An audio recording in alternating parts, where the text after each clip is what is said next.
वालेकुम students. Last lecture जो है, ये वाला लेक्चर आपका जो है मंडे को होना था, लेकिन क्योंकि एक इम्पोर्टेंट मीटिंग थी उसकी वजह से मंडे को नहीं हो सका। और अब वेडनेसडे और थर्सडे को, डिपेंडिंग ऑन कौन सा सेक्शन है, आप लोग ये लेक्चर ले रहे हैं। तो इसके बाद वाला जो है वो भी आपके पास एडिशनल टाइम अगर कोई अवेलेबल होगा तो ड्यूरिंग द वीक, या फिर जो है सैटरडे वाले दिन। लेकिन है कि ये लेक्चर्स जितने हमें चाहिए थे वो हमने इसी वीक के अंदर पूरे ख़त्म करने हैं। तो यहाँ पे जो है मैं आपको थोड़ा ये एक्सप्लेन कर दूँ। लास्ट लेक्चर में थोड़ा सा इंट्रो दिया था, उसी को आगे कंटिन्यू करते हैं। यहाँ पे तो हम पढ़ रहे थे power amplifiers as an output stage. तो हमने ये देखा था कि हमारे पास जो है आमतौर पे जो है आउटपुट साइड के ऊपर बहुत हाई पावर हमें चाहिए होती है। तो उसके लिए हम क्या करते होते हैं कि डिफरेंशियल इनपुट स्टेज होगी, इंटरमीडिएट स्टेज है, लेवल ट्रांसलेटर है, और एंड पे आप जो है एक पावर स्टेज लगाएंगे जो कि हाई अमाउंट ऑफ करंट और वोल्टेज दोनों को जो है आउटपुट को प्रोवाइड कर सकता है। ठीक है, तो ये आउटपुट के ऊपर जो है हाई पावर प्रोवाइड कर सकते हैं और लार्ज सिग्नल्स भी दे सकते हैं, मतलब कि आउटपुट वोल्टेज स्विंग आपके पास काफ़ी हाई होगा। ठीक है, ये वही है कि आपके पास जो आउटपुट टर्मिनल को आप देखें तो आउटपुट या इनपुट टर्मिनल आपके पास जो है कितना वीसीसी के करीब हो सकता है, वो स्विंग काउंट होता है। ठीक है, तो ये चीज़ हमने देखनी है। स्मॉल सिग्नल अप्रोक्सीमेशन इस केस में वैलिड नहीं होती, क्योंकि आपके पास ये एम्पलीफायर्स की मोर और लेस आखिरी स्टेज होती है। एम्पलीफिकेशन के बाद आप जो है सिग्नल इसको देते हैं पावर एम्पलीफायर को। तो अब वो सिग्नल आपके पास आमतौर पे तो होता है कि 25 मिली वोल्ट से कम VBE होगी। ठीक है, ये मैं लिख देता हूँ कि नॉर्मली आपके पास होता था कि जी VBE should be smaller than 25 millivolt. तो इस केस में लीनियरिटी के साथ आप जो है एम्पलीफाई कर सकते हैं। पर इधर क्योंकि आपने एम्पलीफाई नहीं करना, और दूसरी चीज़ है कि आपके पास हो सकता है कि वोल्टेज जो है वो 25 मिली वोल्ट की बजाय 5 वोल्ट हो। ठीक है, या 10 वोल्ट्स हो। और क्योंकि ये स्मॉल सिग्नल नहीं है तो इसको हम लिखेंगे भी स्मॉल v और कैपिटल BE। ठीक है, लार्ज सिग्नल के तौर के ऊपर हम लिखेंगे। तो ये पॉसिबल है कि ये आपके पास जो है ना ज़्यादा वोल्टेज हो, तो इस केस में स्मॉल सिग्नल अप्रोक्सीमेशन आपके पास वैलिड नहीं है। तो इसका सोल्यूशन थोड़ा सा मतलब स्मॉल सिग्नल मॉडल्स और उन चीज़ों के बेसिस पे आपने नहीं इसको सॉल्व करना। ये DC से मिलता जुलता आपके पास रिस्पॉन्स आएगा। टारगेट आपका क्या है कि maximum power transfer efficiency and minimise losses, के जो इनपुट सप्लाई से आपके पास पावर आ रही है VCC से या -VEE से, उसको मैक्सिमली आप लोड तक पहुंचाएं और सर्किट इटसेल्फ पावर डिसिपेट ना करे, जितनी भी पावर है आउटपुट को ही दे। और हमारे पास जैसे ही पहले बताया था class A, class B, class AB और क्लास C स्टेजेस हैं। तो अभी हमने जो स्टार्ट करना है ना, हम स्टार्ट करेंगे क्लास A स्टेज से। ठीक है, तो ये जनरल इधर एक एक्सप्लेन किया गया है कि डिफरेंट पावर एम्पलीफायर जो क्लासेस हैं उनके साथ आपके पास किस तरह की आउटपुट आती है। कि क्लास A के अंदर कोई ना कोई आउटपुट पे आपके पास जो आउटपुट स्टेज है उसमें से DC करंट फ्लो कर रहा होता है। ठीक है, B स्टेज के अंदर DC करंट नहीं फ्लो कर रहा होता, जीरो होता है बिल्कुल, तो लॉसेस आपके पास नहीं आएंगे। C स्टेज के अंदर थोड़ा सा करंट फ्लो कर रहा होता है, और जो ये क्लास AB के अंदर थोड़ा सा करंट फ्लो कर रहा होता है, और क्लास C के अंदर तो बिल्कुल शेप डिस्टोर्टेड होती है। तो ये तो RF फ्रिक्वेंसी पे यूज करते हैं। ठीक है, तो ये ऐसे आपको समझ नहीं आएगा, हम स्टेप बाय स्टेप इसको लेके चलते हैं। जो सबसे पहला हमारे पास पावर एम्पलीफायर है उसको हम कहते हैं क्लास A पावर एम्पलीफायर। तो इसकी शेप क्या है, स्ट्रक्चर को पहले हम एक दफ़ा देख लें। तो इधर हमारे पास इनपुट है, ठीक है, और यहाँ पे हमारे पास आउटपुट है। तो इसको हम देखें तो जी बेस पे इनपुट है, मीटर पे आउटपुट है, और कलेक्टर हमारे पास फिर कॉमन हो गया। तो ये हमारे पास कॉमन कलेक्टर कॉन्फ़िगरेशन के अंदर एक तरह का ट्रांजिस्टर लगा हुआ है Q1। और ये कॉमन कलेक्टर जो कॉन्फ़िगरेशन है ये हमारे पास वोल्टेज फॉलोअर भी इसको कहते हैं हम। ठीक है जी, ये अब लिखा नहीं जाना पूरी टर्म, मैंने वोल्टेज फॉलोअर इसको कहेंगे। तो वोल्टेज फॉलोअर जो स्टेज है ना, इसमें आपके पास क्या है, कि जैसे इनपुट पे सिग्नल आ रहा होगा वैसे ही आउटपुट पे आ जाएगा। आमतौर पे आपने जो है वो स्मॉल सिग्नल यूज़ कर रहे होते थे तो स्मॉल सिग्नल ही यहाँ पे आता था, पर अब आपके पास एक लार्ज सिग्नल होगा। तो लार्ज सिग्नल के केस में हमें पता है कि हमारे पास जैसे डीसी में होता है, यहाँ पे आपके पास 0.7 वोल्ट्स का ड्रॉप आता है। तो लार्ज सिग्नल में आप इस 0.7 वोल्ट्स को नेग्लेक्ट नहीं कर सकते, जैसे डीसी में नेग्लेक्ट नहीं करते। तो इसका मतलब क्या है कि ये आपके पास जो भी इनपुट है लार्ज सिग्नल, वो तकरीबन उसी तरीके से यहाँ पे आएगा, लेकिन फ़र्क क्या आपके पास पड़ेगा कि 0.7 वोल्ट सब्ट्रैक्ट हो जाएंगे उसमें से। तो V output is equal to VI minus VBE1। ठीक है, तो V output is equal to VI minus VBE1। तो जो आपने इधर वोल्टेज दिया उसमें से VBE1 तकरीबन 0.7 होगा, सब्ट्रैक्ट करें तो आप यहाँ पे आ गए। सेकेंड चीज़ अगर हम देखें कि जी हमारे पास यहाँ से जो करंट है इस ट्रांजिस्टर में से वो कितना फ्लो करेगा, तो यहाँ पे भी हमें कोई कॉम्प्लेक्स एनालिसिस की ज़रूरत नहीं है। इसको अगर हम एमिटर करंट ऑफ Q1 लिखते हैं तो ये हमारे पास बराबर होगा एक लोड करंट के और एक सेकंड करंट जो कि यहाँ से हमारे पास फ्लो कर रहा है। ठीक है, इन दोनों के बराबर होगा।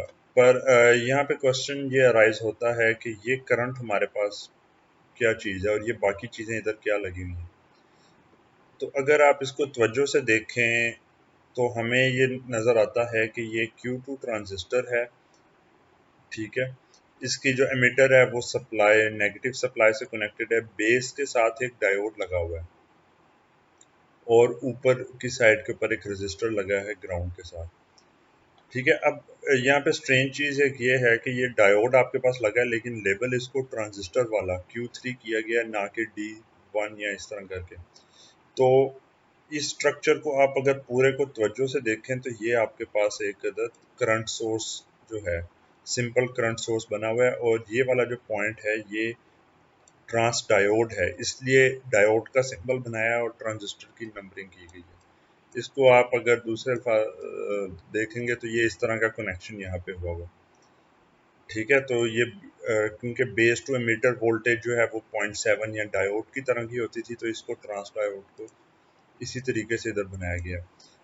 तो इससे हमें पता चल जाता है कि यहाँ पे हम ये पूरा इसको सॉल्व कर सकते हैं। इसके क्रॉस हमें पता है कि जी तकरीबन 0.7 आपके पास जो है वोल्ट्स हैं, ये आपके पास माइनस VCC है, तो इस पॉइंट के ऊपर जो वोल्टेज है वो आपके पास होगी माइनस VCC प्लस 0.7 वोल्ट्स। ठीक है, तो यहाँ पर से जब आपने ये करंट इसके अक्रॉस देखना है, रेफरेंस कितना फ्लो कर रहा है, तो 0 minus this one divided by R जो यहाँ से रेजिस्टर। तो ये आप कैलकुलेट इसको कर सकते हैं अगर आपने जो है करंट सोर्सेस के केस में वो अच्छी तरह से उसको समझा था, तो आप यहाँ पे ये कैलकुलेट इसको किया जा सकता है इजीली। तो ये स्ट्रक्चर देखने के बाद जो इम्पोर्टेंट चीज़ हमें पता चलती है वो ये कि जो ये करंट आई है ये हमारे पास एक तरह का बायसिंग करंट है और ये करंट आपके पास चेंज नहीं होगा। बाकी स्ट्रक्चर जो सर्किट है जो मर्जी करता रहे, ये बायसिंग करंट आपके पास चेंज नहीं होना है, क्योंकि इस केस के अंदर जो रेफरेंस करंट फ्लो कर रहा है वो फिक्स्ड है। ये हमेशा डायोड ऑन रहेगा, वोल्टेज इसके अक्रॉस जो है हमेशा अवेलेबल है, 0.7 वोल्ट्स होंगे, हमेशा इधर से रेफरेंस करंट है तो ये आई फ्लो करता रहेगा। ठीक है, इसका मतलब ये भी है कि अगर आप चाहें और इसको और सिंप्लीफाई करना चाहें तो ये जो पूरा स्ट्रक्चर इधर लगा था इसको रिमूव करके आप एक ये वाला सिंबल भी लगा सकते हैं कि जी जैसे आपके पास एक इधर करंट की सप्लाई लगी हुई है और नीचे जाके जो है वोल्टेज सप्लाई लगी हुई है। तो लेकिन है कि क्योंकि अब आप लोग ये करंट मिरर्स और इन चीज़ों को पढ़ चुके हैं तो बेहतर है कि इसको भी थोड़ा बहुत साथ ही देखा जाए, बजाय इसके कि बस आप करंट सोर्स के हिसाब से जो है सॉल्व करना शुरू कर दें। अच्छा, तो हमें ये पता चला कि जी ऊपर वाले हिस्से का हमने एनालिसिस करके देख लिया था कि क्या किस तरह बिहेव करना है। इस वाले हिस्से का हमें पता चल गया कि कांस्टेंट करंट आना है और ये हमारे पास जो लोड रेजिस्टर लगा है उसमें से करंट आपके पास फ्लो करेगा। तो अब यहाँ पे एक और चीज़ जो इम्पोर्टेंट है और पावर एम्पलीफायर्स में इस चीज़ को देखा जाता है वो ये है कि आउटपुट वोल्टेज आपके पास मैक्सिमम कितनी हो सकती है और मिनिमम कितनी हो सकती है, जिसको आउटपुट वोल्टेज स्विंग कहते हैं। ये चीज़ आपने पावर एम्पलीफायर्स में मैक्सिमाइज करनी होती है। जितनी ज़्यादा वोल्टेज स्विंग होगी, मतलब जितना आप वीसीसी और माइनस वीसीसी के करीब जा सकेंगे, मतलब लार्ज सिग्नल तकरीबन आप चाहते हैं कि जी ऊपर ये वीसीसी तक पहुंचे और जो नीचे है ये आपके पास माइनस वीसीसी तक पहुंचे। ठीक है, लेकिन एग्जैक्ट आप वहां तक पहुंच नहीं सकते, तो कितना करीब जा सकते हैं, वोल्टेज स्विंग उसको कहते हैं। इनपुट के भी आप चाहें तो चेक कर सकते हैं और आउटपुट के भी आप चेक कर सकते हैं। यहाँ पे आउटपुट के ऊपर फोकस है। तो आउटपुट हमारे पास जो है ये मैक्सिमम कितनी हो सकती है, तो इस पॉइंट से हमने चेक करना है। तो वीसीसी और इसके दरमियान में क्या चीज़ है जो रोक सकती है इसको, वो हमारे पास ये ट्रांजिस्टर है और इसके अक्रॉस जो VCE है उसकी वैल्यू हम VCE ये 1 है। इसकी वैल्यू मिनिमम कितनी हो सकती है, इसकी वैल्यू मिनिमम हो सकती है तकरीबन 0.2 वोल्ट्स, जो कि सैचुरेशन के केस में है। ठीक है, सैचुरेशन में चला गया तो फिर आपके पास ये पूरा पावर एम्पलीफायर सही काम नहीं करना। तो आप सैचुरेशन तक लेके जा सकते हैं, कोशिश आपकी होगी कि उससे थोड़ा दूर ही रहें, पर एटमोस्ट वहां तक।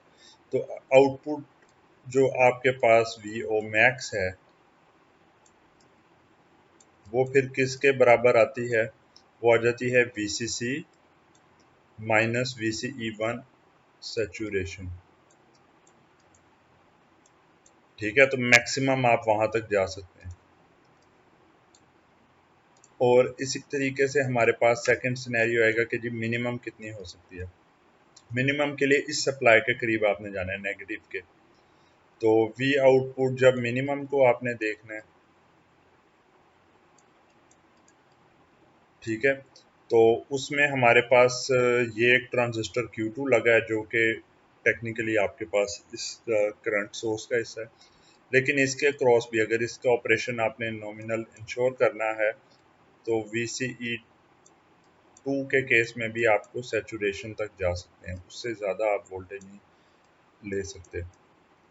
ठीक है, तो इस केस में जब आप इसको निकालेंगे ये आपके पास आ जाएगा minus VCC plus VCE2 saturation. तो आपको पता चल गया कि आप मैक्सिमम कहाँ तक आउटपुट जा सकती है और मिनिमम कहाँ तक जा सकती है। गुड, ये हमने काम कर लिया।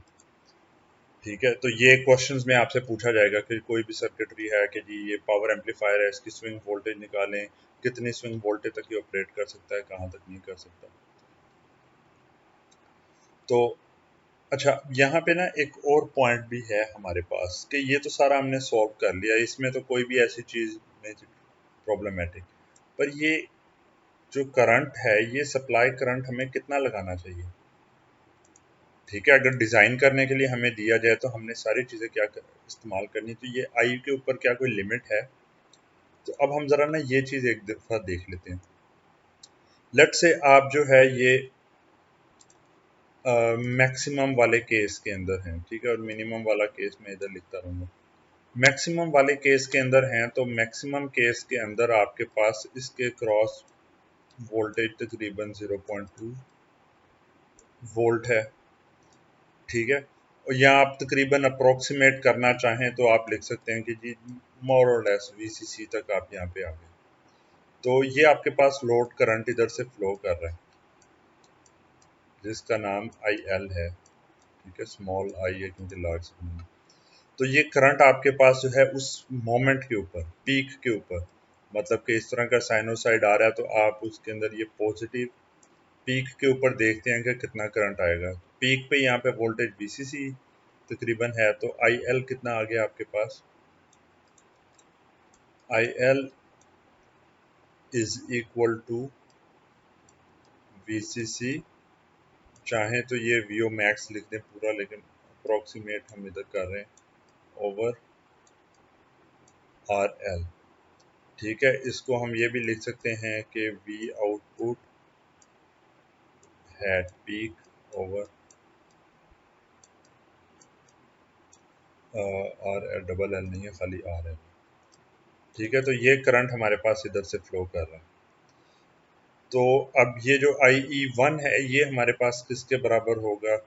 ये हमारे पास बराबर होगा I प्लस BCC ओवर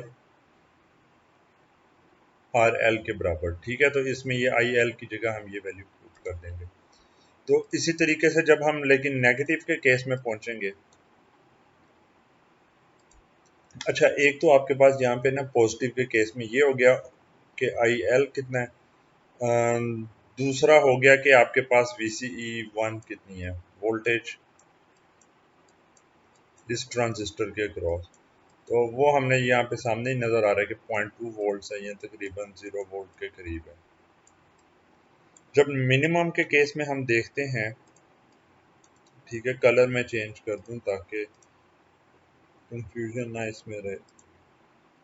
तो मिनिमम के केस में हमारे पास यहाँ पे अप्रोक्सीमेटली माइनस BCC वोल्ट होगी।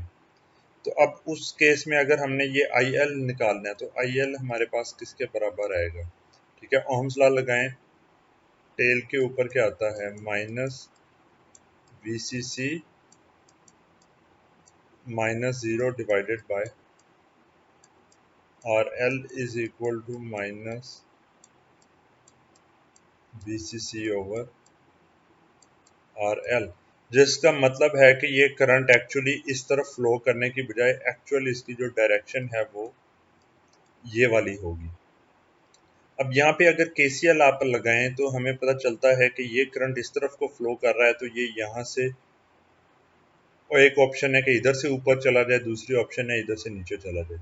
इधर से ये ऊपर फ्लो नहीं कर सकता, वजह कि ये आपके पास जो है लार्ज सिग्नल के अंदर ट्रांजिस्टर लगा हुआ है और ट्रांजिस्टर में करंट जो है वो बेस टू मीटर या कलेक्टर टू मीटर ही फ्लो करता है। ऊपर को फ्लो करवाने की कोशिश करेंगे तो ये कट ऑफ या ऑफ हो जाएगा, लेकिन ये करंट DC करंट को इधर से फ्लो नहीं करने देगा। ठीक है, तो इसका क्या मतलब है कि यहाँ पे जो है हमारे पास जो ये वाला करंट है ये ऊपर तो फ्लो कर नहीं सकता, ये कहाँ पे फ्लो करेगा, ये फ्लो करेगा इधर नीचे करके आई। तो ये इस करंट के जो है बराबर होगा। अगर आपने ऑप्टिमल बायसिंग की है तो आपको ये आई की वैल्यू इस तरह से रखनी चाहिए कि ये आपके पास IL के जो है बराबर आ जाए, या दूसरे अल्फाज के अंदर ये जो माइनस VCC ओवर RL है ये आपके पास हो जाए माइनस आई। ये माइनस साइन सिर्फ डायरेक्शन की वजह से IL इधर है तो ये अगली डायरेक्शन के अंदर आ रहा है।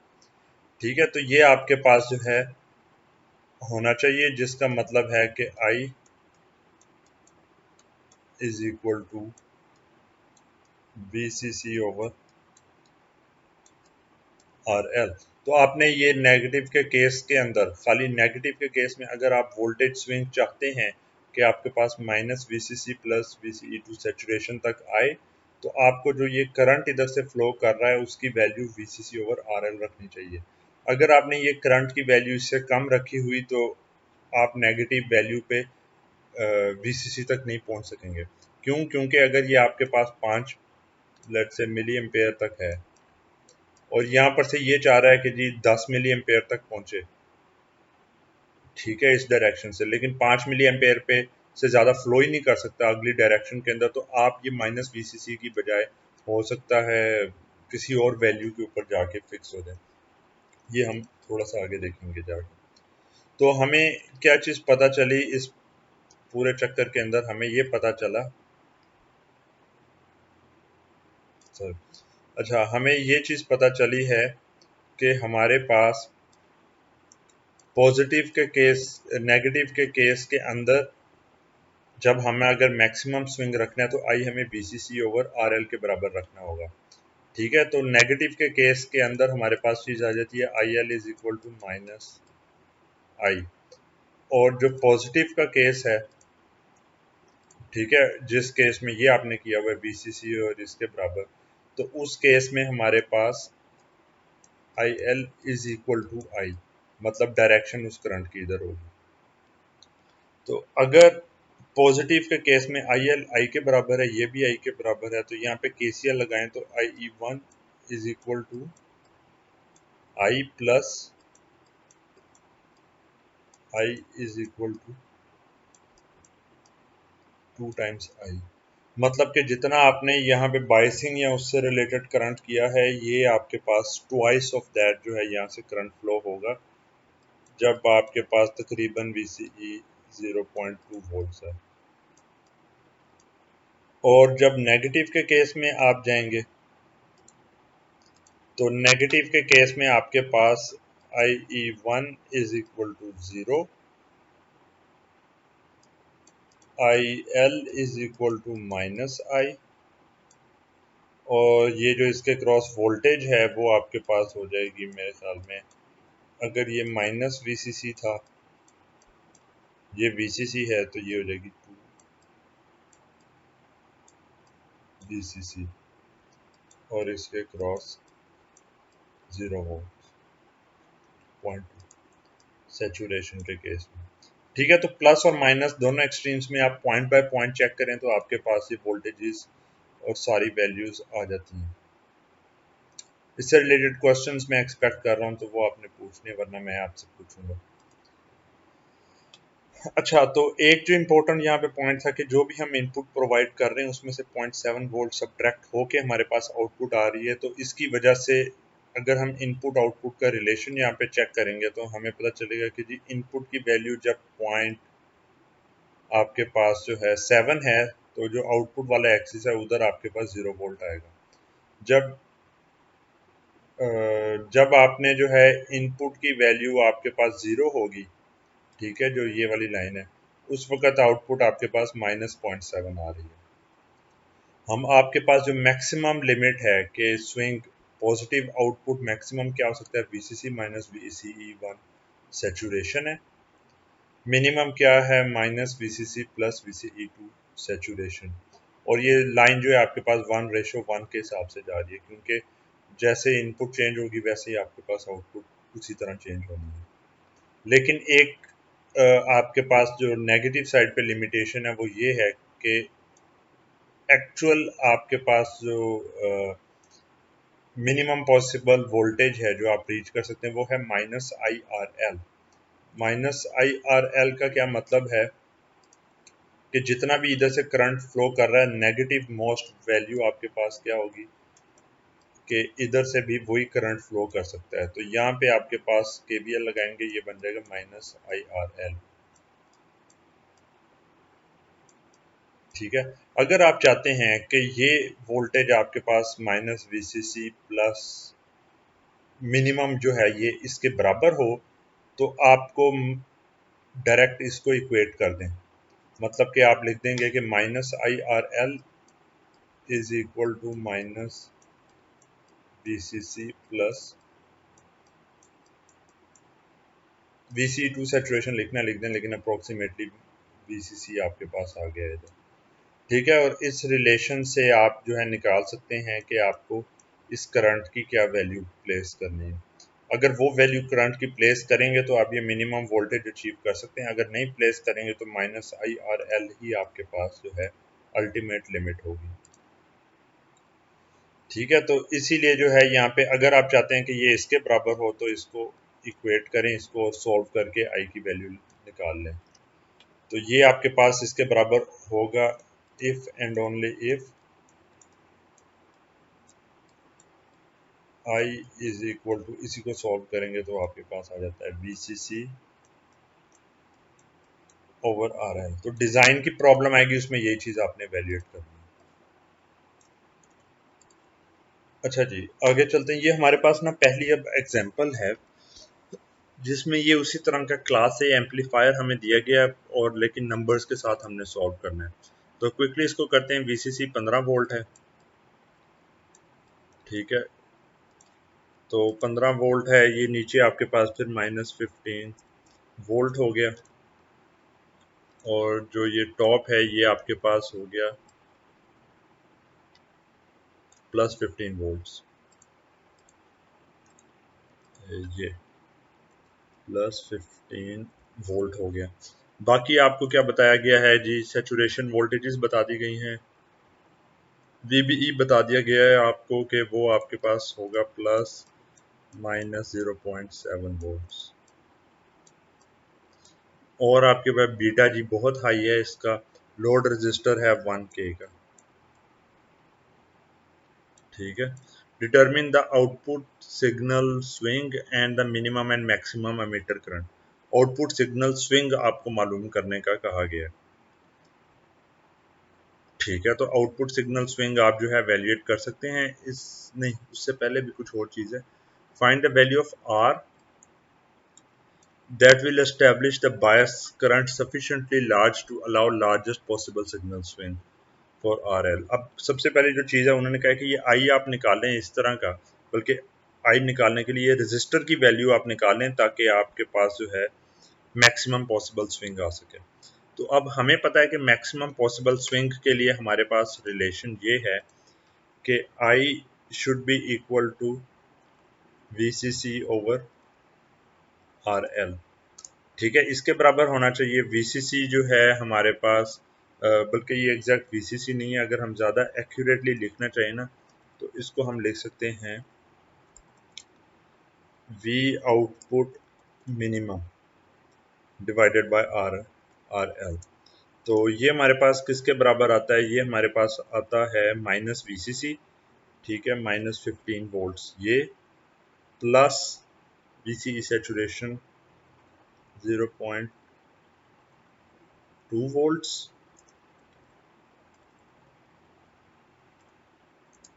ठीक है, ये हो गया डिवाइडेड बाय 1K। ये किसके बराबर आता है, ये हमारे पास बराबर आ जाता है, सॉरी ये साइन इसका जो है ना वी आउटपुट मिनिमम के केस में माइनस के साथ आएगा। अगर आपने इस तरह से करना है ना तो ये नेगेटिव साइन के साथ आएगा वी आउटपुट मिनिमम। तो ये हमारे पास बन जाएगा तकरीबन 14 पॉइंट कितना करंट बन जाता है, ये हमारे पास बन जाता है 14.8 मिली एम्पेयर है तकरीबन। Yes, 14.8 milliampere.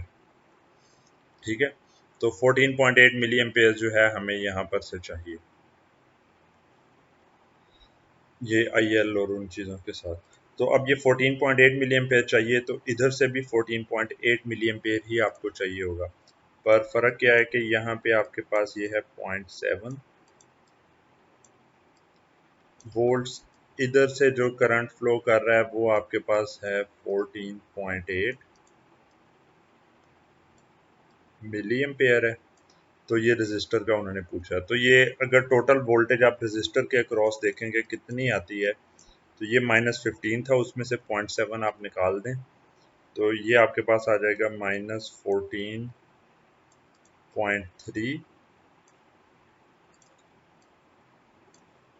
ठीक है, -14. अगर इस तरफ पॉजिटिव और ये नेगेटिव लगाएं, 14.3 है, ये 14.8 मिली है। तो आपके पास जो रजिस्टर आपको रेफरेंस का लगाना है वो आपके पास हो जाएगा वोल्टेज 14.3 डिवाइडेड बाय ये कितना आ गया 14.8 मिली, और ये टोटल यहाँ पे ये तकरीबन लिखा हुआ है, ये आप कैलकुलेट भी कर सकते हैं, अप्रोक्सीमेटली 0.97 किलो ओम का रेजिस्टर लगाएंगे तो आउटपुट मैक्सिमम वोल्टेज स्विंग मिलेगा। ठीक है, तो ये एक प्रॉब्लम को डिफर करते करते बस ये एक रेजिस्टर की वैल्यू चूज कर लेंगे तो सारा आपका ये एम्पलीफायर, पावर एम्पलीफायर सही काम करेगा। ये काम आपने कर लिया, उसके बाद आपसे पूछा गया आउटपुट वोल्टेज स्विंग कितनी होगी। ठीक है, तो जब आउटपुट वोल्टेज स्विंग की बात आती है तो वहाँ पे हमें पहले ही पता है कि ये हमारे पास जो है 0.2 वोल्ट्स का इधर हमें मिनिमम चाहिए। ठीक है, मैक्सिमम के केस में और मिनिमम के केस में यहाँ पे आपके पास, ये मैं इसलिए अलहदा कलर कर रहा हूँ कि एक ही वक्त दोनों के क्रॉस 0.2 नहीं है। ठीक है, तो ये दोनों डिफरेंट केसेस में, इस केस में आपने -VCC प्लस 0.2, तो ये आपके पास हो जाएगा -14.8 वोल्ट। और जो ग्रीन अगर जब मैक्सिमम के केस में आप देखेंगे, ठीक है, तो उस केस में क्या होगा कि ये वोल्टेज +15 आपके पास है, 0.2 इधर से हो जाएगा तो ये आ जाएगा +14.8 वोल्ट। इसका फार्मूला भी एक पहले लिखा हुआ था, लेकिन वही चीज़ है, VCC माइनस VCE1 सेचुरेशन। तो ये आपके पास करेक्ट वैल्यूज आ गई, यहाँ पे मेंशन भी है, -14.8 से +14.8 तक आप इसे करेंगे। अच्छा जी, इसके बाद हमसे क्या चीज़ पूछी गई है, determine the resulting output signal swing and the minimum and maximum emitter currents of Q1। अच्छा, अब हमसे पूछा गया है कि जी ये Q1 जो है, इसके क्रॉस जो एमिटर करंट है, मैक्सिमम और मिनिमम क्या हो सकता है। अब हमें ये पता है कि जब हमारे पास यहाँ पे हम मैक्सिमम पे होंगे तो ये 0.2 वोल्ट्स के बराबर है, ठीक है। तो यहाँ पे कितनी वोल्टेज आ रही है, यहाँ पे आपके पास वोल्टेज आ रही है 14.8 वोल्ट। तो यहाँ पर से करंट कितना फ्लो कर रहा है, ये आपके पास होगा 14.8 मिली एम्पेयर इधर से कर रहा है। लेकिन यहाँ पर से सिर्फ सारा करंट इधर नहीं जाना, साथ में ये आई पे भी जाना है, ठीक है। और आई कितना था आपके पास, वो भी इतना ही था, 14.8 मिली। तो IE1 जो है ये वाला, ये आपके पास जो है मैक्सिमम आ जाएगा इन दोनों का सम, जो कि आपके पास होगा 29.6 मिली एम्पेयर।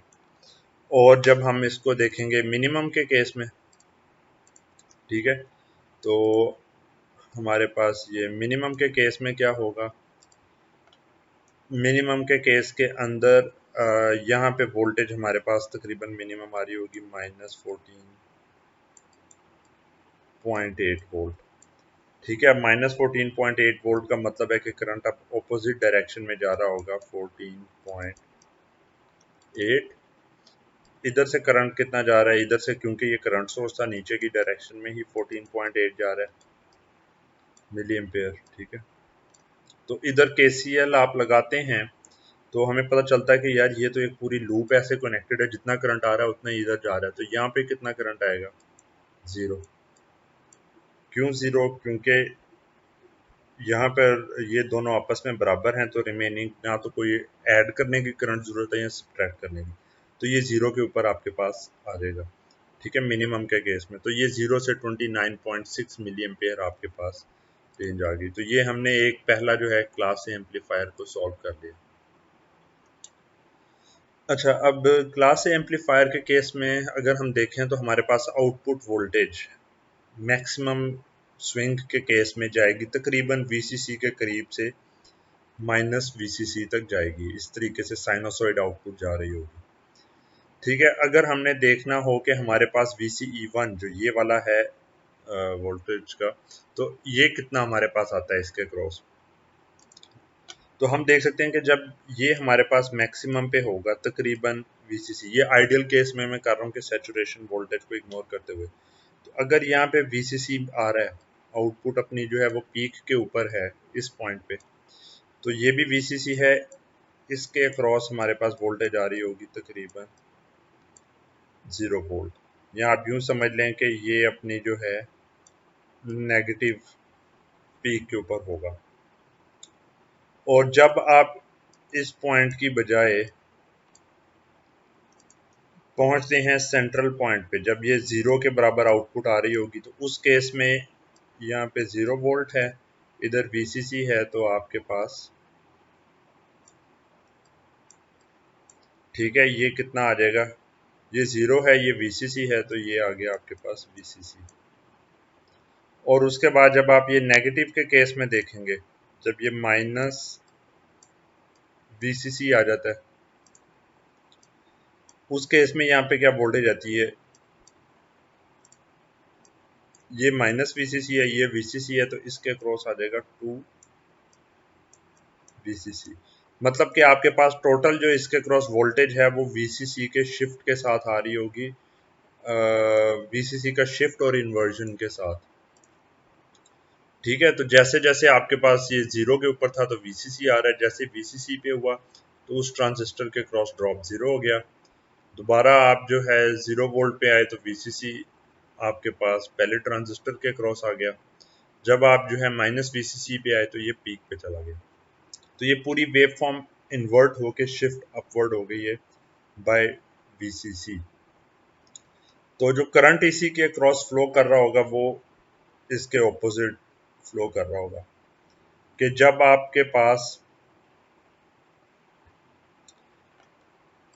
आपके पास यहाँ पे 0 वोल्ट्स है, 0 वोल्ट्स है, ये VCC है, तो उस वक्त करंट आपके पास कितना है 2I। ठीक है कि इधर से भी करंट आपके पास I फ्लो कर रहा है, इधर से भी I कर रहा है, 2I के बराबर है। और जब आपके पास ये VCE जो है ये 2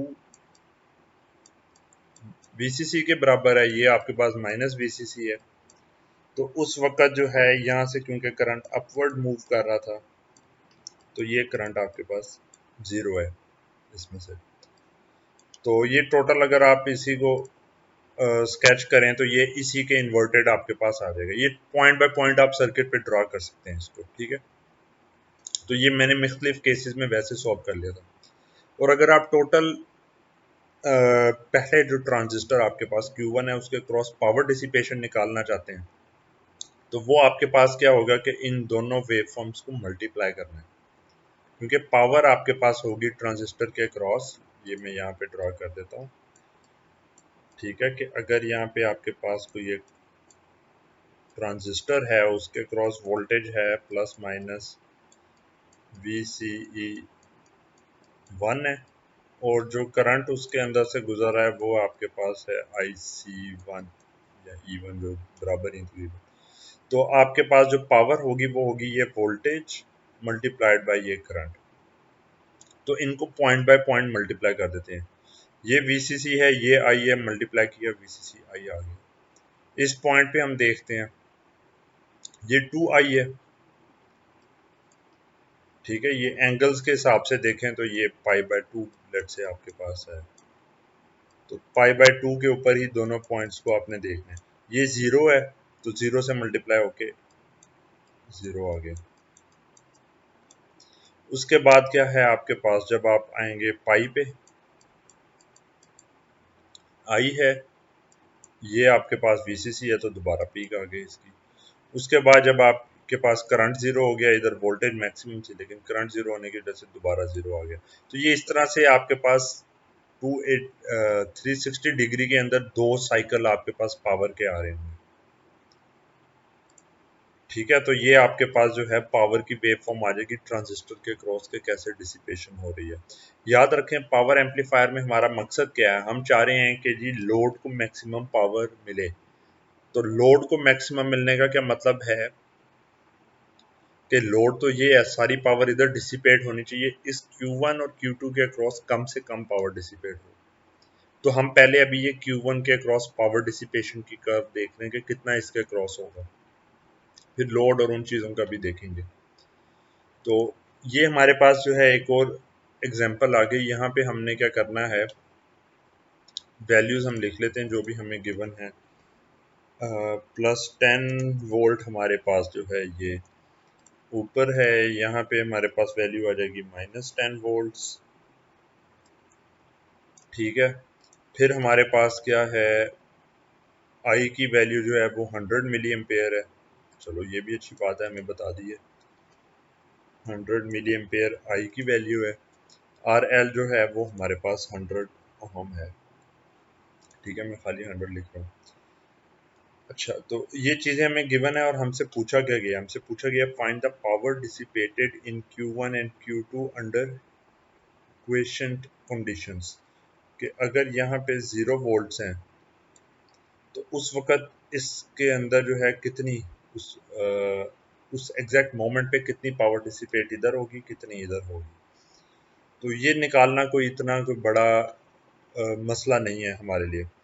अगर ये 0 वोल्ट है तो इधर से कितना करंट फ्लो कर रहा है लोड में से, ग्राउंड के साथ है 0 एम्पेयर। तो ये तो 100 मिली एम्पेयर तो फ्लो करना ही करना है, ठीक है। करंट सोर्स आपके पास लगा है, तो ये करंट कहाँ से आएगा? इधर से तो कोई करंट नहीं फ्लो कर रहा, ये आपके पास आएगा इधर से। मतलब दोनों ट्रांजिस्टर्स का एक जैसा करंट दोनों में से फ्लो कर रहा है और एक जितनी ही तकरीबन वोल्टेज आ रही है दोनों के क्रॉस। फॉर एग्जांपल इसको देखें, +10 और 0, वोल्टेज कितनी होगी?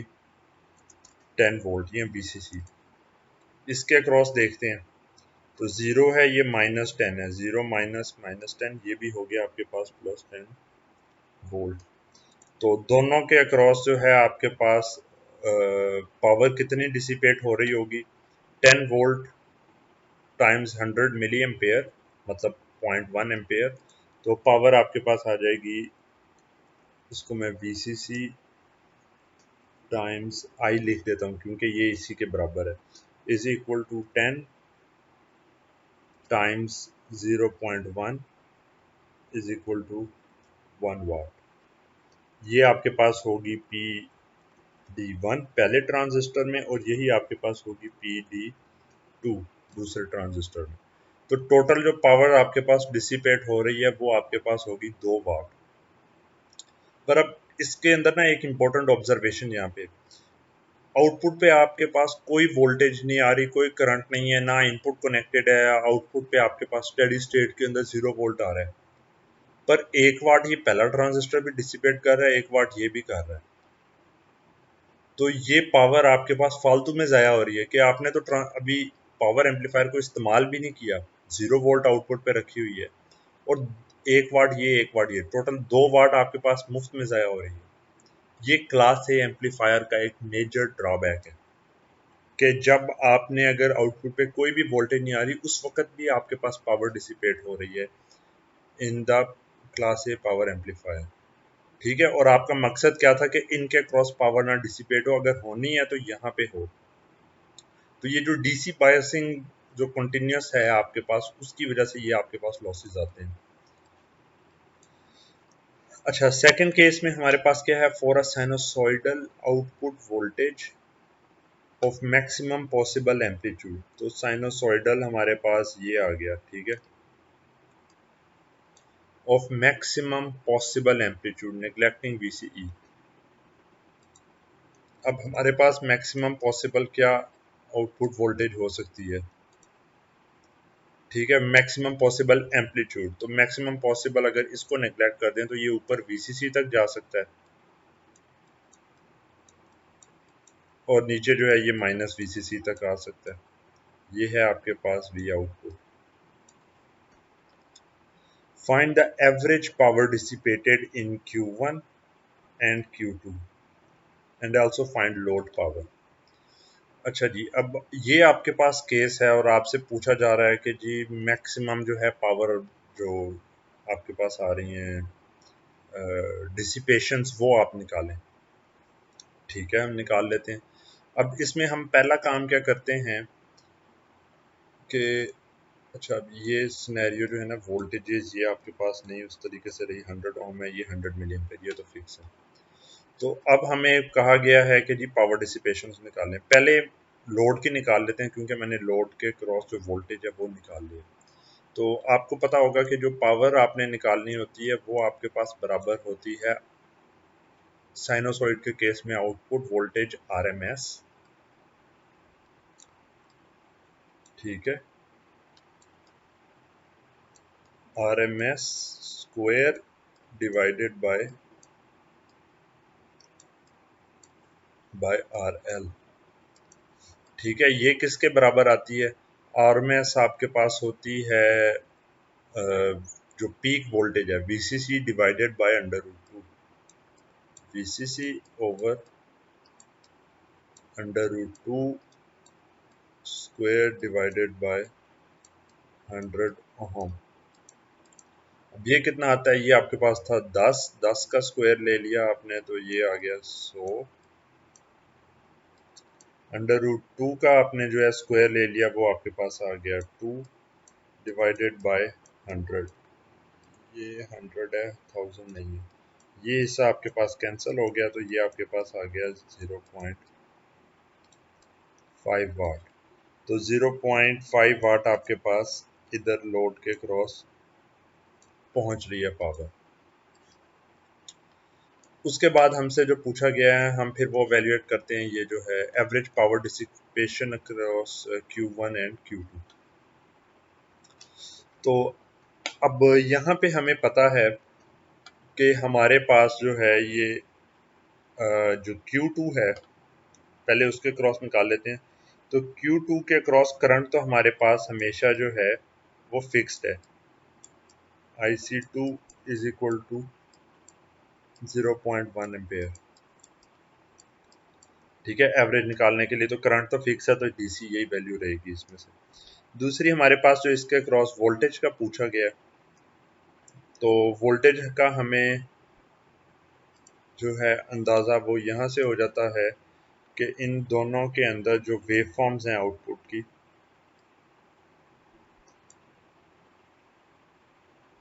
उसको अगर देखा जाए तो यहाँ पे जो टोटल वेव फॉर्म हमारे पास आउटपुट की आनी है, प्लस से माइनस इस तरीके से करके हमारे पास आ रही है। ठीक है, तो एवरेज जो वोल्टेज हमारे पास इस टर्मिनल के ऊपर है, ठीक है, साइनोसॉइड के केस में एवरेज वोल्टेज हमारे पास क्या आएगी इधर, ये +10 पे भी जा रहा है, -10 पे भी जा रहा है। तो अगर साइनोसॉइड का आपको अगर पहले नहीं वैसे आइडिया, तो वो आपको मैं बता दूं कि जो एवरेज होती है वो आपके पास इसका जो मीन जीरो फेज के ऊपर जो वैल्यू है वो तकरीबन एवरेज के बराबर होगी अगर पूरी साइनोसॉइड है। अगर उसको रेक्टिफाई किया जाए तो रिजल्ट चेंज हो जाता है, पर पूरी साइनोसॉइड के केस में जो डीसी वैल्यू है वो आपके पास होगी 0 वोल्ट इस पॉइंट पे। डीसी वी आउटपुट डीसी, ठीक है, ये मैंने इधर लिख दिया। तो ये अगर आपके पास 0 वोल्ट होगी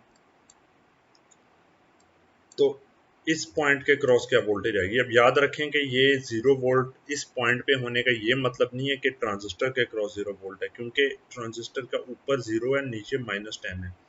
तो इसके क्रॉस जब देखेंगे आप तो वो आपको मिल जाएगा 10 वोल्ट। ठीक है, 10 वोल्ट आपको इसके क्रॉस मिल गया। तो इसका क्या मतलब है, इसका मतलब ये है कि ये करंट आपके पास आ रहा था और जो VCE2 है आपके पास, इसके साथ AVG लिख देता हूँ मैं, ये भी AVG, वो आपके पास है 10 वोल्ट। तो जो पावर आपके पास सेकंड ट्रांजिस्टर के केस में आएगी, ठीक है, एवरेज, वो आपके पास होगी average current times average voltage, और ये आपके पास आ जाएगी 0.1 टाइम्स 10 इज इक्वल टू 1 वाट। तो मतलब कि आपके पास जो है जो साइनोसॉइड आपने सारी दी हुई है, उस वक्त भी ये जो करंट सोर्स का ये वाला हिस्सा था, इसके क्रॉस आपके पास जो है 1 वाट डिसिपेट हो रही थी। ये उतनी ही है कि अगर यहाँ पे 0 वोल्ट आपने वैसे डीसी दिया होता तो भी इतनी डिसिपेट हो रही थी। फिर हमारे पास जो है ये Q1 रह गया ट्रांजिस्टर का, कि ये वाला जो ट्रांजिस्टर है इसके क्रॉस क्या हमारे पास रहेगा। अच्छा, तो अब यहाँ पे जो है ना ये चीज़ थोड़ी इंटरेस्टिंग है, वो इस लिहाज से कि वोल्टेज अगर देखें तो वो तो इस पॉइंट पे एवरेज क्योंकि 0 आ रही थी, तो VCE1 जो है उस केस के अंदर भी एवरेज, ये एवरेज मैं इसके साथ लिख दूं, वो हमारे पास +10 -0 इज इक्वल टू 10 वोल्ट आ गई। लेकिन दूसरी तरफ जब हम करंट को देखें तो हमें पता है कि सिर्फ और सिर्फ जो पॉजिटिव करंट है जो इस डायरेक्शन में फ्लो करना है वही करंट हमारे पास जो है ये सप्लाई कर सकता है, नेगेटिव के केस में नहीं। तो इसका मतलब है कि जो करंट IE1 है, ठीक है, तो जो करंट हमारे पास है IE1 इस साइनोसॉइड की वजह से जो यहाँ पर से फ्लो कर रहा था, वो हमारे पास आ जाएगा ये बल्कि ज़्यादा बेहतर है कि मैं ये आगे वाला पोर्शन कर लूँ।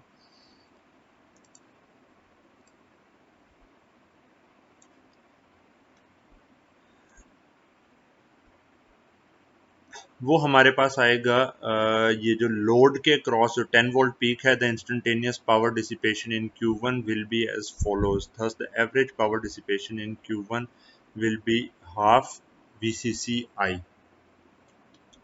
ठीक है, तो यहाँ पे हमारे पास क्या चीज़ आती है कि जो ये पहला ट्रांजिस्टर है उसके केस के अंदर एक दफ़ा अगर हम इसके क्रॉस करंट और वोल्टेज को अगर हम जो है वो एक दफ़ा बना लें तो वो हमें ये या ये पिछली वेव फॉर्म्स की फॉर्म में मैं कर देता हूँ। ये हमारे पास है VCE 1 के केस में। ठीक है, तो यहाँ पे हम अगर देखते हैं कि हमारे पास कितनी पावर आएगी एवरेज, तो हमने ये देखा था कि जी वोल्टेज इस तरह से हमारे पास चेंज होनी है, करंट हमारे पास इस तरीके से चेंज होना है। तो जो पीक वोल्टेज हमारे पास है वो इस तरीके से आएगी। तो जैसे मैंने बताया था कि साइनोसॉइड्स के केस के अंदर जो आपके पास एवरेज होता है वो पॉजिटिव पीक और नेगेटिव पीक के एग्जैक्ट सेंटर के अंदर पॉइंट होता है। ठीक है, तो यहाँ पे आपके पास इस दोनों के एग्जैक्ट सेंटर में क्या आएगा, पीक VCC आई थी तो ये आपके पास हो जाएगा VCC आई डिवाइडेड बाय 2। ठीक है, और ये एवरेज है कि पूरे साइकिल के अंदर, और ये एवरेज इसी तरह आपके पास आगे चलती जाएगी। तो ये जो वेव फॉर्म्स थी जो कि हमने स्टार्ट में बनाई थी, उन वेव फॉर्म्स को यूज करते करते हमें पता चलता है कि जो Q1 के केस में एवरेज है PD1 एवरेज, वो हमारे पास आ जाएगी, VCC थी 10 वोल्ट, आई हमारे पास है 0.1 divided by 2 is equal to 5 watt. तो यहाँ पे हमें मेन चीज़ क्या पता चलती है कि अगर हम इस स्टेटस के अंदर एवरेज को देखें तो एवरेज 5 वाट हमारे पास इधर डिसिपेट हो रही है, 10 वाट हमारे पास इधर डिसिपेट हो रही है, और 5 वाट हमारे पास लोड को मिल रही है। तो अगर इस पूरे का एनालिसिस करके देखा जाए कि हमारे पास लोड को कितनी मिल रही है as compare to total power जो कि हम जो है सप्लाई से ले रहे हैं, तो टोटल पावर इन तीनों में डिवाइड हो रही है इस हिस्से को इग्नोर करते हुए। तो 5 वाट हमारे पास लोड है, ठीक है, ये इस चीज़ की बात हो रही है, divided by 5 plus 10 plus 5 is equal to 20।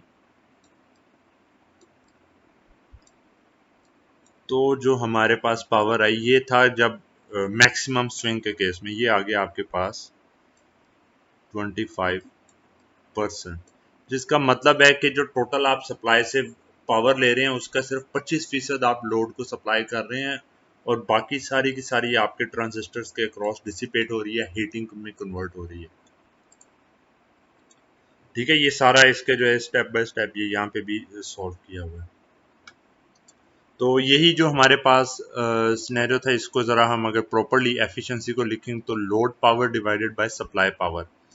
Supply power हम कैसे एवेल्यूएट करते हैं कि हमें पता है कि डीसी के केस में, ठीक है, तो यहाँ पर से आपने जो है इन केस के ये 0 वोल्ट के ऊपर फिक्स्ड है, तो उस केस में दोनों जगह से आई करंट गुजर रहा है, आई करंट यहाँ से लेके इधर तक आपके पास टोटल एक ही फ्लो कर रहा है आई, और यहाँ से यहाँ तक टोटल वोल्टेज आपके पास कितनी है, plus VCC minus minus VCC, 2 VCC और आई करंट है आपके पास। तो इसकी वजह से आपके पास जो टोटल सप्लाई से जो आप पावर ले रहे हैं वो 2 VCC आई है। बाकी जो साइनोसॉइडल आपके पास वोल्टेज आ रही है आउटपुट पे, ठीक है, इस तरह करके जो आउटपुट पे आ रही है उसकी पीक आपके पास, जिसको हम वी आउटपुट हेड कहते हैं, वो हमारे पास VCC के बराबर है। ठीक है, अगर सेचुरेशन वगैरह को इग्नोर करते हुए, और मैक्सिमम स्विंग के केस में ये हमारे पास IRL के बराबर था, ये भी हमने पहले देख लिया था। तो ये तीनों चीज़ें आपस में बराबर होंगी। सप्लाई पावर हमें पता है, लोड के क्रॉस देखेंगे तो वी आउटपुट हैट पीक जो आ रहा है divided by under root 2 whole square divided by R L, यानी कि 1/2 वी आउटपुट जो पीक है square divided by R L. यहाँ पे आप ख्याल रहे कि आपके पास लाजमी नहीं है कि हमेशा जो ये वी आउटपुट है ये इसके बराबर हो, ये सिर्फ मैक्सिमम पॉसिबल एफिशिएंसी के केस में है। ये भी पॉसिबल है कि वीसीसी 10 वोल्ट है लेकिन जो मैंने सिग्नल एम्पलीफाई किया वो 8 वोल्ट हो, 5 वोल्ट हो, 4 वोल्ट हो, उससे कम भी हो सकता है। ठीक है, वो तो मैक्सिमम स्विंग के केस में है। तो उस केस में ये एफिशिएंसी के लिए आपके पास अलहदा जो है आपको देखना पड़ेगा। तो ये रिलेशन वी आउटपुट हैट का जो है जनरली करेक्ट है आपके पास। इन दोनों को यूज करते हैं। ठीक है, load divided by P S, तो हमारे पास ये चीज़ आ जाती है। इसी के अंदर अगर हम आई आर एल थोड़ा सेपरेट लिख लें, वी सी सी सेपरेट लिख लें, वी आउटपुट स्क्वायर को ब्रेक कर दें दोनों टर्म्स में, तो ये बन जाता है 1/4 वी आउटपुट हैट पीक। ठीक है, जो आपके पास इसका था कि जी पीक कितनी है divided bye I R L, और जो पीक है डिवाइडेड बाय वी सी सी। ये एक तरह का पॉजिटिव स्विंग की साइड के ऊपर आपके पास आ गया कि वीसीसी से कितना करीब है, और ये नेगेटिव स्विंग की साइड के ऊपर आ गया कि आप नेगेटिव स्विंग पे आईआरएल से कितना करीब है। ठीक है, तो ये जनरल आप इससे सॉल्व कर सकते हैं, लेकिन इन द ऑप्टिमल केस जब ये पॉजिटिव साइड के ऊपर जो है ये वीसीसी के और ये तीनों चीज़ें आपस में बराबर है, सिमेट्रिक है, तो हमें पता चलता है कि जी ये टर्म्स आपस में कैंसिल हो जाएंगी और 1/4 25% हमारे पास मैक्सिमम एफिशिएंसी आएगी क्लास ए पावर एम्पलीफायर की। इसका मतलब है कि आपने अगर जो है आउटपुट को 20 वाट देने हैं या 25 वाट आप चाहते हैं आउटपुट के ऊपर आए, तो आपके पास 75 वाट जो हैं वो आपके ट्रांजिस्टर्स डिसिपेट करेंगे, जिससे बहुत ज़्यादा हीटिंग होगी। और ये इन जनरल आप देख लें कि जी 75% आप अगर अपने पावर को अपने ट्रांजिस्टर के ऑपरेशन पे ज़ाया कर रहे हैं तो ये एक बहुत ही लॉसी सिस्टम है। ठीक है, तो ये बिजली बचाने और उन चीज़ों के हिसाब से भी देखें तो ये पावर एम्पलीफायर क्लास ए जो है आपको नहीं यूज़ करना चाहिए, एंड दैट्स इट। ठीक है, ये नहीं इस्तेमाल होना चाहिए। एक और इसी से रिलेटेड एग्जांपल अभी देख लेते हैं कि जब हमारे पास आउटपुट पीक जो है सिग्नल की जो पीक है वो हमारे पास नहीं बराबर होगी वीसीसी के। तो ये पिछली एग्जांपल की तरह ही है। यहाँ पे वीसीसी हमारे पास है 10 वोल्ट है, माइनस वीसीसी जो है ये हमारे पास -10 वोल्ट है। करंट अभी भी हमारे पास उतना ही है, 0.1 मिली एम्पेयर में लिख दे 0.1 एम्पेयर में लिख देता हूँ। ठीक है, सारा एम्पेयर्स में 0.1 एम्पेयर ही फ्लो कर रहा है। लोड हमारे पास जो है वो 100 ओम का ही है। ठीक है, लेकिन अब फर्क क्या पड़ा है कि जो ये आउटपुट साइनसॉइड है वी आउटपुट, इसको मैं पीक लिख रहा हूँ साइन हैट की बजाय, क्योंकि यहाँ पे वो नहीं मैं डाल सकता। ये हमारे पास हो गई 8 वोल्ट। ठीक है, जो कि अब ये 10 वोल्ट से कम है, और बाकी सारी चीज़ें उसी तरीके से हमारे पास चल रही हैं। तो ये इसका मतलब क्या हुआ कि ये +8 वोल्ट से -8 वोल्ट तक जा रहा है। तो अब क्वेश्चन पूछा गया है कि लोड को कितनी पावर डिलीवर हो रही है। तो जो लोड को पावर डिलीवर हो रही है वो हमारे पास होगा पीक डिवाइडेड बाय, ये आरएमएस जब निकालेंगे तो ये इस तरीके से आ गया, डिवाइडेड बाय लोड रेजिस्टर जो था वो हमारे पास था 100 का, तो ये हमारे पास आ जाएगा 64/2, 32/100, 0.32 वाट। ठीक है, तो 0.32 वाट जो है वो हमने यहाँ पे कर दिया। लास्ट एग्जांपल्स में मेरे ख्याल में मैंने कोई एक टर्म से शायद डिवाइड नहीं किया था, वो 5 वाट और 10 वाट्स की बजाय जो है ना 0.5 और 1 वाट था। वो उसको क्वेश्चंस में आप पूछें तो वहाँ पे उसको देख लेंगे। अच्छा, 0.32 हो गया, गुड। उसके बाद हमसे पूछा गया कि टोटल सप्लाई से कितना आता रहेगा। तो ये एवरेज अगर आप इसकी देखें वो यहाँ पे फिर भी 0 वोल्ट ही बनेगी एवरेज। ठीक है, एवरेज वैल्यू जो है इस पॉइंट के ऊपर, क्योंकि सिमेट्रिक है, ऊपर नीचे बराबर है, तो +8 और -8 के दरमियान में 0 वोल्ट यहाँ पे डीसी आ रहा है। तो 0 के केस में ये 0.1 है, ये भी 0.1 होगा। ठीक है, ये वाला तो सप्लाई +10 -10 ये होगी आपके पास 20 वोल्ट इंटू 0.1। तो हम कह सकते हैं जो पावर सप्लाई है टोटल वो आपके पास हो जाएगी 2 वाट। 20 जो कि हमारे पास है 20 मल्टीप्लाइड बाय 0.1 एम्पेयर। तो ये ना 2 वाट आपके पास आ गया। उसके बाद हमसे पूछा गया है कि जी पावर कन्वर्जन एफिशिएंसी कितनी है। तो ये तो हमने पहले देख लिया कि जी हमारे पास लोड जो है वो है 0.32 और हमारे पास जो सप्लाई पावर है वो 2 वाट है। तो ये तकरीबन हमारे पास बन जाता है 16%। तो जो पिछले केस में हमने बताया था कि हमारे पास मैक्सिमम एफिशिएंसी जो है वो हमारे पास होगी अपना 25%।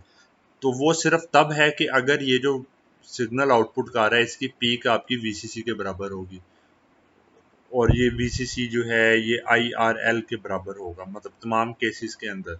अगर ये इस तरीके से आपके पास नहीं होगा तो उस केस में एफिशिएंसी रिड्यूस हो जाएगी। तो जैसे कि यहाँ पे हमारे पास ये एफिशिएंसी 25% की बजाय जो है ये हमारे पास हो गई है सिर्फ और सिर्फ 16%। ठीक है, तो ये हमारे पास जो है काफ़ी बड़ा जो है डिसएडवांटेज है क्लास ए पावर एम्पलीफायर का। और इसके लिए जो है हल हमारे पास क्या बनता है कि हम क्लास बी पावर एम्पलीफायर इस्तेमाल करें, जो कि पुश पुल एम्पलीफायर या कॉम्प्लीमेंट्री सिमेट्री एम्पलीफायर भी इसको कहा जाता है। तो इस एम्पलीफायर के केस में आपके पास क्या होगा कि कोई करंट सोर्स या जो है कांस्टेंट करंट सोर्स आपके पास बायसिंग में नहीं लगा, क्योंकि कांस्टेंट करंट सोर्स अगर आपके पास लगा हुआ है तो उसका मतलब है कि लाजमी कहीं ना कहीं डिसिपेशंस आपके पास हो रही होंगी। जबकि जो ये स्ट्रक्चर है इसके अंदर ये कुछ इस तरीके से बिहेव करेगा कि जब आपके पास ये वोल्टेज जो है V I is greater than 0.5 volts, 0.5 volt के बाद आपके पास ट्रांजिस्टर ऑन होने लग जाता है। अगर ये 0.5 वोल्ट से बड़ी होगी, ठीक है, तो ये वाला जो है ट्रांजिस्टर आपके पास ऑन हो जाएगा और यहाँ पे ये पॉजिटिव इस तरह से पीक जो है ये आने लग जाएगी। और अगर जो है ये आपके पास इज लेस देन -0.5, मतलब कि -0.7 और इस तरह करके कम वैल्यू के ऊपर होगा, तो उस केस में जो है यहाँ पे इस केस में ना ये पुश कर रहा है वोल्टेज को, दूसरे केस में ये पुल करेगा और आपके पास इधर से ये नेगेटिव वाली पीक आने लग जाएगी। तो ये आधे टाइम तक पहला ट्रांजिस्टर ऑन होगा, बाकी आधे टाइम तक दूसरा ट्रांजिस्टर ऑन होगा। और अगर इन दोनों के दरमियान में कलर अब येलो ले लेते हैं इसके लिए, अगर आपके पास ये ज़ीरो के बराबर है तो उस केस में जो है ना ये ट्रांजिस्टर ऑन होगा ना ये ट्रांजिस्टर ऑन होगा और वो आउटपुट आपके पास ज़ीरो रहेगी। तो अब आपके पास डीसी बायसिंग और उस तरह के केस में लॉसेस जो है पुश पुल ट्रांजिस्टर के अंदर नहीं आएंगे। तो इसकी एफिशिएंसी भी ज़्यादा होती है, वो अभी हम नेक्स्ट लेक्चर के अंदर देखेंगे डिटेल्स के साथ। तो इसकी एफिशिएंसी तकरीबन आपके पास 78% तक होगी, जो कि 3 गुना से भी ज़्यादा है क्लास ए एम्पलीफायर के मुकाबले में। तो इसको जो है हम नेक्स्ट लेक्चर में स्टडी करेंगे। बाकी आपके जो है जो कोई क्वेश्चंस वगैरह हैं वो आप अभी जो है पूछ सकते हैं।